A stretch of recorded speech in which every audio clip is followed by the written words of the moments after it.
ارے 20 سال 22 سال کی عمر میں سفید بال اور یہ بوڑھے لگنے لگ گئے. ان کی زندگیاں 30 سال کو جاتے جاتے ریٹائرڈ ہو گئی. گھروں کے حالات خراب ہو گئے. کتنے ایسے ہیں. ارے جوانی کس کو کہا جاتا تھا پتہ ہے؟ حضور پاک صلی اللہ تعالی علیہ وسلم کی وہ حدیث بھی میں آپ کو سناؤں. قیامت کے قریب ایسے حالات ہوں گے کہ بچے جوان نظر آئیں گے اور جوان بوڑھے نظر آئیں گے. کیا آج نہیں معلوم آپ کو؟ بچوں کے اندر جو حرکتیں ہیں وہ جوانوں سے کی جیسی ہیں. 6 سال کے 7 سال کے بچے بالغ لوگوں کی باتیں کرتے ہیں. جوانی ابھی سے آئی ہوئی لگتی ہے اور جوانوں کو دیکھو یہ سب ٹوٹے بکھرے ہوئے. ارے 20 سال 22 سال کی عمر میں سفید بال اور یہ بوڑھے لگنے لگ گئے. ان کی زندگیاں 30 سال کو جاتے جاتے ریٹائرڈ ہو گئی. گھروں کے حالات خراب ہو گئے. کتنے ایسے ہیں. ارے جوانی کس کو کہا جاتا تھا پتہ ہے؟ 40 سال کے بعد جوانی شروع ہوتی جس کو مضبوط جوانی کہا جاتا. آج 40 سال میں بوڑھا ہے آدمی, بوڑھا ہے. قیامت کے اتنے قریب ہم آ چکے. میرے آقا نے فرمایا تھا ایک دور آئے گا کہ جب بچے جوان نظر آئیں گے اور جوان بوڑھے لگنے لگیں. ان حالات کا باریکی سے آپ مطالعہ کرو میرے عزیزو. اب ہمیں تقریروں کے اعتبار سے کوئی ایک مقرر ایک خطیب سمجھ کر کے ایک ٹرینڈ کے حساب سے مت لو. میرے پاس اب وہ فن بھی نہیں ہے, نہ میں اپنے الفاظ سے چمکا کر کے کسی کے اوپر دباؤ ڈالنے کے لیے تقریریں کرتا ہوں. نہیں, ایک درد نکلتا ہے آج امت کے لیے خاص طور پر. بہت جلدی وہ دن بھی آ جائے گا, شاید اعلان ہو جائے کہ ہم بھی مر گئے, دنیا سے نکل گئے. جتنے دن ہمارے باقی رہ گئے کبھی یہ خیال آتا ہے کہ بارگاہ مصطفیٰ صلی اللہ علیہ وسلم میں جانا تو طے ہے, مرنے کے بعد قبر میں منہ دکھانا تو طے ہے. اگر وہ نبی پاک صلی اللہ تعالی علیہ وسلم ہم سے پوچھیں کیا تو اس جگہ سے آ رہا ہے جہاں سے صبح سے شام تک مجھ کو گالیاں دی جاتی تھی؟ کیا تو اسی محلے سے آ رہا ہے جہاں لوگ ماں اور بیٹیوں کی عزت بھول چکے تھے؟ زنا اتنا عام ہو چکا تھا کہ جانور بھی اس طرح کا جوڑا نہیں کھاتے. گھر گھر آج محفوظ نہیں ہے. لوگ بیٹھ رہے ہیں آج ہمارے پاس آ کر کے حیرت ہوتی ہے کہ زنا کے معاملات کو حل کرنے کے لیے بیٹھتے ہیں تو رونگٹے کھڑے ہوتے ہیں, کلیجہ منہ کو آتا ہے. باپ بیٹی کو لے کر بیٹھا ہے, دوسرا باپ بیٹے کو لے کر کے بیٹھا ہے. کن معاملات پر آپ بات کر رہے ہو؟ ایک بار میرے آقا صلی اللہ علیہ وسلم کے پاس ایک صحابی آئے تھے, ماعز اسلمی, کہا آقا مجھ سے خطا ہو گئی ہے, مجھ سے غلطی ہو گئی ہے. حضور نے پوچھا ہوا کیا ہے؟ کہا بتا نہیں سکتا, بہت تکلیف کی بات ہے. حضور نے فرمایا بتاؤ تو تمہارا علاج کیا جا سکے. انہوں نے کہا زنا ہو گیا ہے, مجھ سے زنا ہوا. حضور نے اپنا چہرہ پھیر لیا, چہرہ سرخ تھا میرے آقا کا, لال ہو گیا. کہا جاؤ تم. وہ صحابی دھاڑے مار کر کے رونے لگ گئے. تجھ سے جو منہ چھپاؤں تو کروں کس کے سامنے؟ میں جاؤں تو پھر کہاں جاؤں؟ نبی پاک صلی اللہ تعالی علیہ وسلم نے ان کو کھڑا کر کے پوچھا ہوش میں کہہ رہے ہو؟ انہوں نے کہا ہاں میں ہوش میں کہہ رہا ہوں, ہو گئی مجھ سے خطا. حضور نے فرمایا کیا تجھے پتا ہے اسلام میں سزا کیا ہے اس کی؟ پتھروں سے مار کر ہلاک کر دیا جائے گا. انہوں نے کہا ہاں یا رسول اللہ پتا ہے مجھے. پھر بھی کہہ رہے ہو؟ کہا ہاں, اس آخرت کی سزا سے تو بہتر ہے کہ آپ مجھے دنیا میں پاک کریں. 3 مرتبہ پوچھنے کے بعد بھی جب انہوں نے کہا کہ ہاں مجھ سے خطا ہو گئی, تو حضور نے صحابہ سے کہا جاؤ یہ اقبالی مجرم انہیں لے جاؤ جبل انم, ایک پہاڑی مدینے میں, وہاں پر صحابہ لے کر کے گئے. اوپر سے ان کو پتھروں کی بارش کی گئی, وہ قتل ہو گئے, ان کا انتقال ہو گیا. یہ اسلام میں زنا پر سب سے بڑی سزا دی گئی.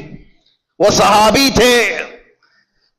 تھے, خطا ہوئی تو نبی پاک صلی اللہ تعالی علیہ وسلم نے دنیا میں پاک کرنے کا طریقہ یہ بتایا. اور یہاں پر حالات ایسے آ گئے کہ لوگ اس کو اتنے ہلکے میں لے لیے. پھر مجھے وہ حدیث یاد آتی ہے, حضور نے فرمایا تھا قیامت کے قریب زنا اتنا عام ہو جائے گا کہ انسان ایسے جوڑا کھائیں گے جیسے گدھے اور کتے راستوں پر جوڑا کھاتے ہیں. ان کے درمیان یہ سب کامن سی چیز ہو گئی, نارمل بن گیا ہے. لوگ بیٹھ کر کے حل کر رہے ہیں, ہمیں تو رونگٹے کھڑے ہوتے ہیں